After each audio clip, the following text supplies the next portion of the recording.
Amerika manzaralari telejurnali, Amerika siyosati va hayoti, Markaziy Osiyo, xalqaro hamjamiyat, ijtimoiy madaniy yangiliklar. Bularning hammasi bizning haftalik ko'rsatuvimizda. Keremet telekanalida har dushanba 18:30 da. Internetda istalgan paytda. Parabolik antena orqali har kuni Aziya-Sat 3 C to'lqini 340-kanalda.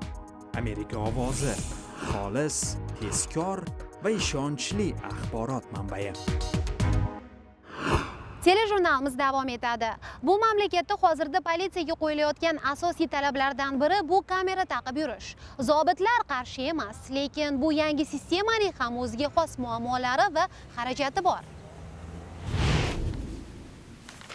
Houston politsiyasi boshlig'i Charles McClelland zobitlar formasiga kamera taqib yurishni ma'qullaydi, ammo buning muammolari ham bo'ladi deydi.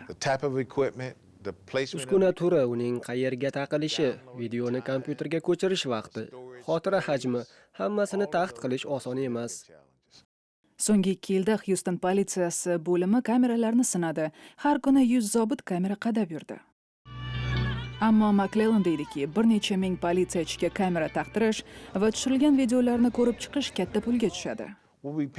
Har bir zobit videoni kompyuterga ko'chirishi va ularni nomlab chiqishi uchun qo'shimcha ish haqi to'lashimiz kerak. Bundan tashqari, videoda hodisaning bir tomondan olingan tasvirni ko'rish mumkin xolos. Politsiyachilar formasiga taqib yuradigan kamera sifatli tasvirga oladi, xuddi oddiy kameralarga o'xshaydi. Lekin ko'p narsa tasvirda ko'rinmaydi, deydi politsiya boshlig'i. Politsiya zobiti boshini boshqa tarafga o'girsa ham, ko'kragiga taqilgan kamera to'g'rini tasvirga olaveradi. Kamerani sinagan politsiyachilar bunday amaliyotdan mamnun. Texasdagi huquq-tartibot boshqaruvi instituti direktori Rita Watkinsning aytishicha, shtat bo'ylab bunday kameralarning bozori chaqqon. Huquqshunoslar ham fuqarolar olgan surat va videolardan foydalanish yo'llari ustida bosh qotiryapti. Oddiy odamlar hodisalarni videoga tushirishni odat qilgan. Ular bunday ma'lumotni huquq-tartibot organlariga uzatishi shartmi? Ularning mas'uliyati qanday? Uzatishning yo'llari-chi, deya so'raydi mutaxassis.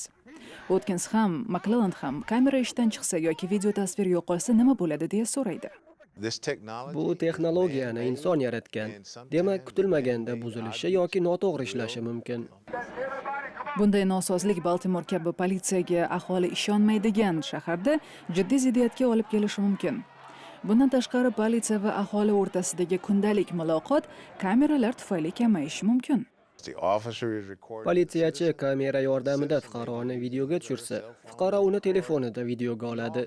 Kiyimga taqiladigan kameralar foydasi katta, lekin ular politsiya uchun katta xarajatni anglatadi. Chunki texnika 3-4 yilda eskiradi. Yangiroqlari esa pul turadi, deydi McClelland.